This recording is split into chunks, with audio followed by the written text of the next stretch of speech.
Bienvenue pour le jour numéro 25 du challenge 30 jours pour booster vos résultats. Aujourd'hui, on va parler de 3 stratégies détaillées pour trouver des clients hors ligne, des clients en face à face, des clients en dur, des clients en vrai, des clients à qui on parle et qui nous répondent et qui sont en face de nous.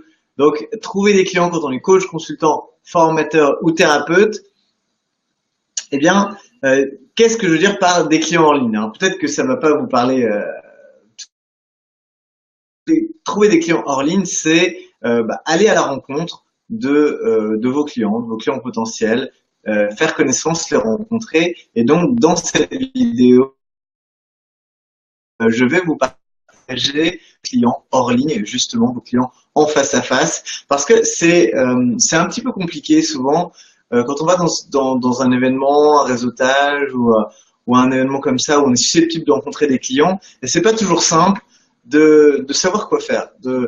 C'est sûr que même si vous êtes à l'aise avec le fait de rencontrer les gens, d'aller discuter, d'aller vous présenter, d'expliquer ce que vous faites, il y a quand même certaines spécificités, certaines choses à mettre en place pour que ces activités ne soient pas du temps perdu, pour que vous ne passiez pas votre temps à écumer les groupes ou les événements sans savoir quoi faire ni comment vous y prendre. Et donc vraiment le but de la vidéo d'aujourd'hui, c'est de vous expliquer comment faire de manière détaillée pour chacune de ces 3 stratégies qui sont efficaces, ça c'est sûr. Encore faut-il bien savoir comment s'y prendre. Donc on rentre tout de suite dans le vif du sujet. Le réseautage. Alors vous dites, ah Cédric, mais le réseautage, on sait très bien que je sais, mais je vais vous expliquer vraiment une démarche, une façon de procéder pour trouver des clients quand vous allez à des événements de réseautage. Donc, il suffit pas simplement de voir chercher n'importe quel groupe. La plupart de la façon dont les gens le font, c'est qu'ils cherchent un groupe, ils vont au groupe et discutent un peu, ils repartent avec une carte de visite qu'ils mettent dans le tiroir de leur bureau et sur lequel ils ne reviennent jamais. Et en fait, ça, c'est vraiment, du coup, ça revient à perdre son temps, à perdre son argent et son énergie, à aller dans des événements où finalement on serait pas allé si c'était pas pour son activité. Donc, la première chose à faire pour trouver des clients par le réseautage, de bien sélectionner. C'est toujours ce que je conseille à mes clients, c'est de prendre le temps de se demander est-ce que ce groupe est susceptible d'avoir parmi ses membres des personnes qui sont mes clients. Vraiment, et ça demande aussi au préalable, mais alors là, on va pas remonter jusque-là, c'est d'avoir vraiment les fondations, de savoir qui sont vos clients, parce que ça sera beaucoup plus facile pour savoir où les trouver. Donc, la première chose, c'est vraiment bien sélectionner vos groupes de réseautage. Tous les groupes de réseautage ne vont pas forcément être adaptés à ce que vous proposez, à ce que vous faites. Et donc, sélectionner soigneusement, c'est une première façon de commencer à mettre en place cette stratégie sans perdre du temps, de l'énergie, aller dans toutes les directions. Dans le réseautage, comme dans beaucoup d'autres choses, identifier même ne serait-ce qu'un groupe de réseautage où vous savez que vous allez rencontrer des gens intéressants à qui vous pouvez apporter de la valeur à travers vos services et votre accompagnement, eh bien, tenez-vous-en à ça. Et donc, vraiment, dans un premier temps, bien sélectionner vos groupes de réseautage et dites-vous aussi que quand vous êtes dans un groupe de réseautage, vous n'êtes pas obligé d'y revenir tout le temps. Vous pouvez y aller une première fois, tester, voir, peut-être revenir une deuxième si vous avez un doute, ou si généralement vous sentez qu'il n'y a aucune piste là-bas, simplement ne jamais y revenir. Donc ensuite, que faire à votre événement de réseautage? Alors, lors d'un événement de réseautage, il y a plusieurs façons efficaces de trouver des clients potentiels. La première chose, ça va être si vous avez l'occasion de vous présenter, c'est d'avoir un message, ce que j'appelle le message central, présentation personnelle, de savoir l'exprimer. Et lorsque vous exprimez ce message, normalement, s'il fait bien le travail, si vous avez bien un bon message de présentation, ça doit faire 2 choses. La première, c'est que les gens doivent comprendre très clairement à qui vous adressez et ce que vous faites pour vos clients. Et la deuxième, c'est que si ça ne les concerne pas, eh bien, ils ont une idée très claire à qui ils peuvent vous diriger dans le cadre de cet événement de réseautage. Parce que la grande difficulté dans l'événement de réseautage, c'est que les gens viennent tous chercher quelque chose, mais que ce n'est pas affiché sur leur front, que ce n'est pas visible, et donc du coup, ça demande du coup de discuter avec les gens, de les rencontrer. Donc, plus vous avez un message lorsque vous présentez un événement de réseautage devant le groupe, idéalement, plus c'est clair, plus c'est limpide, plus ce que vous allez pouvoir du coup émettre sur la bonne fréquence pour les gens qui sont intéressés par ce que vous proposez. Et ce que je vous conseille de rajouter, après vous allez proposer aux gens, inviter les gens à venir vous poser des questions sur le sujet. Par exemple, imaginons que vous coachez les managers, quand dans votre présentation, à l'issue de ça, dites, et si jamais vous êtes manager vous-même et que vous avez des problèmes par rapport à la gestion de votre équipe, je vous invite à venir me poser des questions, je serai ravi de vous répondre et de vous donner mes meilleurs conseils. Là, de cette façon, vous communiquez la valeur de ce que vous apportez, vous invitez les gens à venir vous parler. Donc les personnes qui sont timides, les personnes qui osent pas, elles vont venir vers vous. Et évidemment, vous avez des gens qui vont lever la main et dire ah oui, ça m'intéresse, j'ai envie de parler de vous, avec vous des problèmes que je rencontre dans mon équipe. Et pouf, vous avez un client potentiel.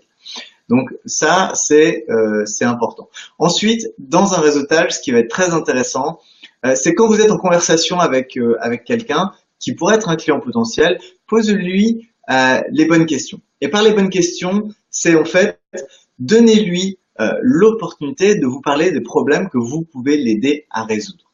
Et donc, pour ça, eh bien, il faut poser justement des questions qui sont ce que vous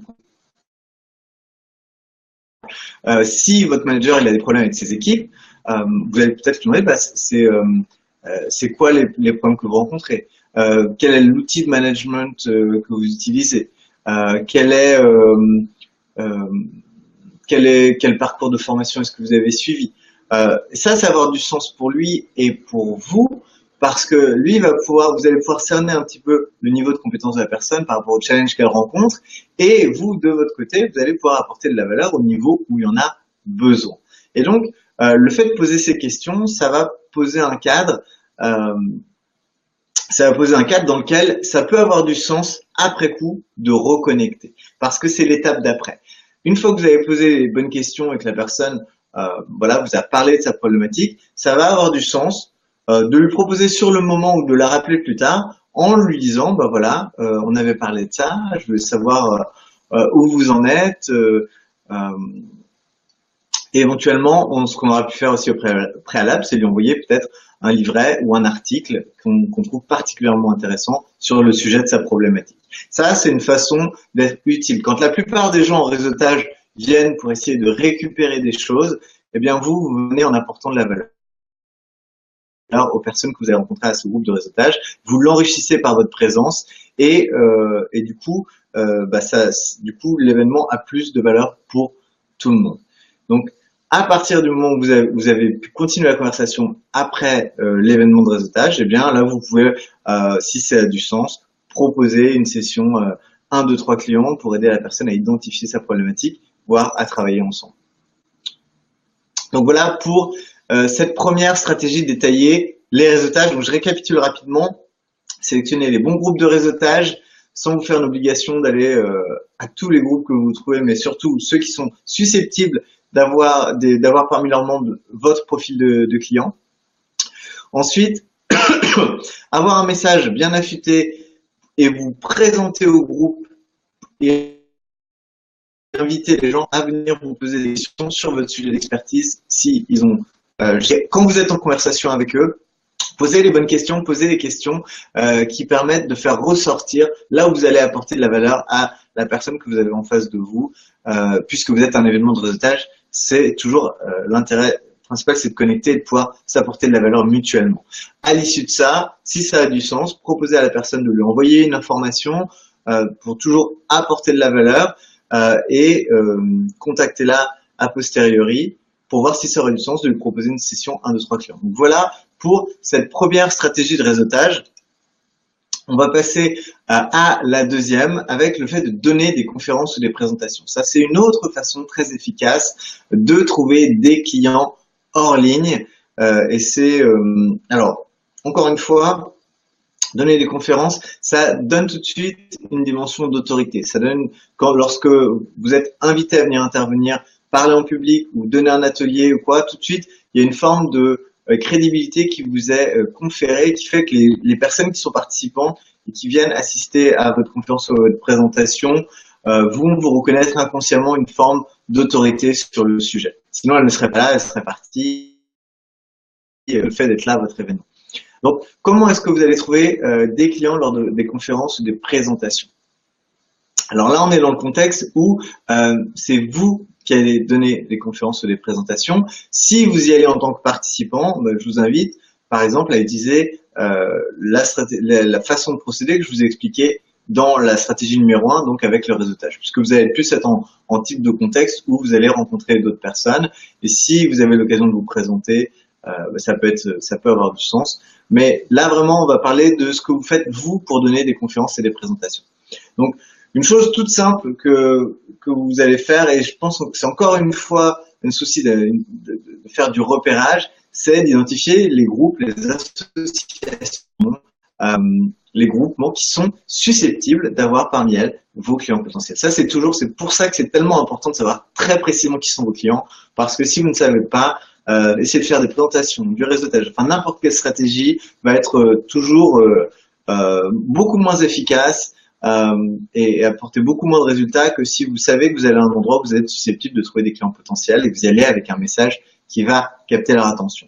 Donc, pour donner des présentations de conférences, donc voilà, identifier les différents groupes, les différentes associations qui sont susceptibles d'avoir le type de personnes que vous cherchez à joindre, le type de problèmes qui sont susceptibles, même si le groupe n'est pas forcément dédié à ce sujet-là, la raison pour laquelle ce groupe se réunit, même si du coup, de facto, ces personnes sont pertinentes et ce que vous proposez est pertinent pour ces personnes, eh bien, ça peut quand même avoir du sens de vous proposer une présentation, même si c'est un petit peu hors sujet du groupe.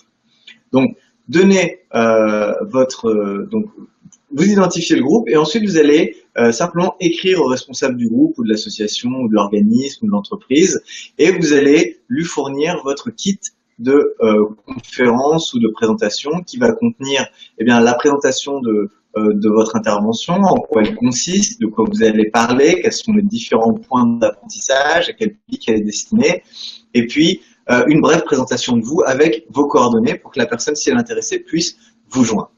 Ensuite, la deuxième chose que vous allez ajouter, c'est un mail qui explique votre démarche et que vous seriez intéressé de proposer une présentation.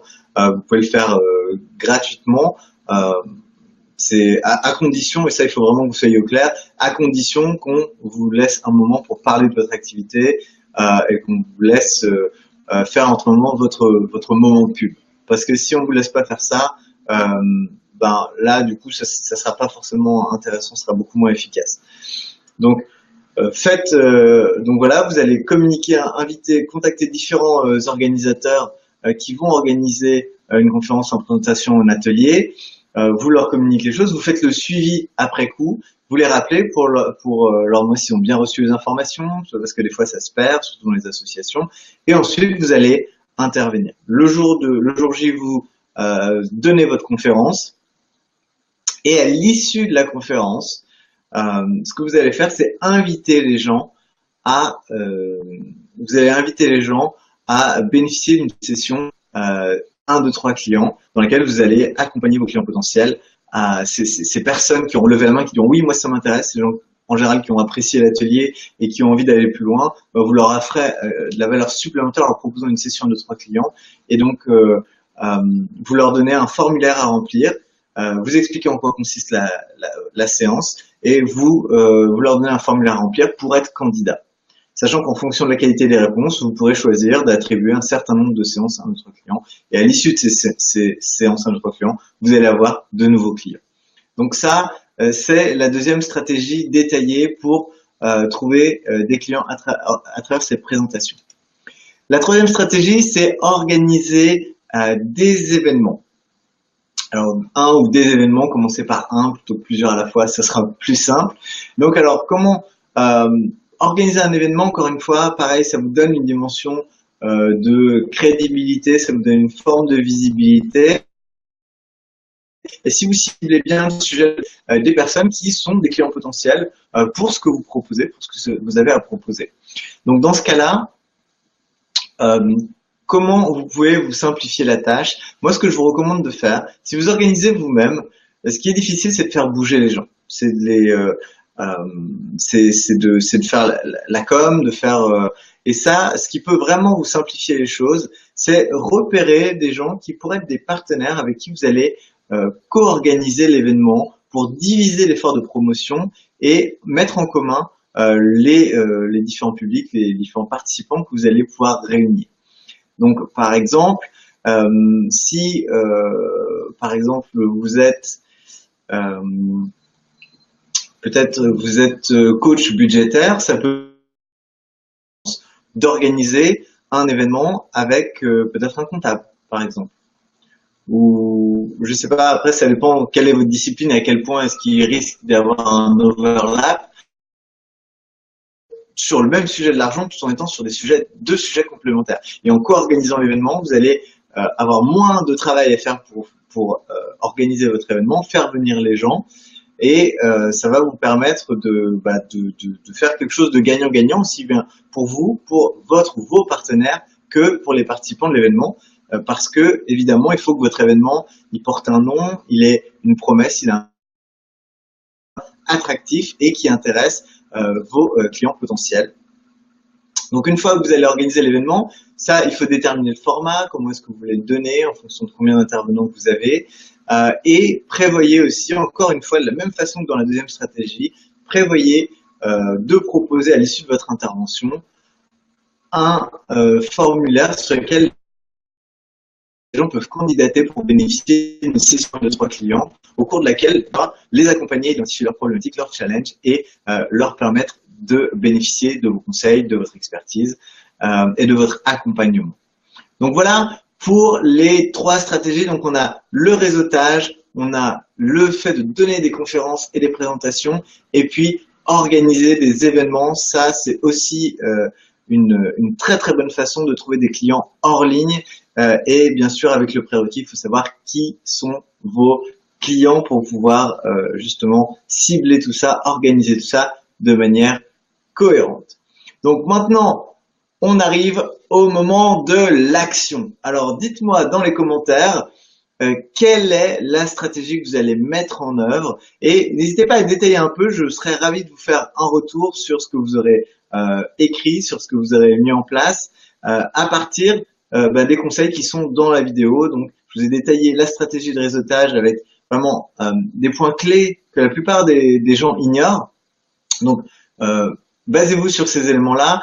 Pareil pour donner des conférences et des présentations, et puis organiser l'événement. Choisissez, dites-moi quel est parmi moi le mode, l'outil, la stratégie que vous allez mettre en œuvre.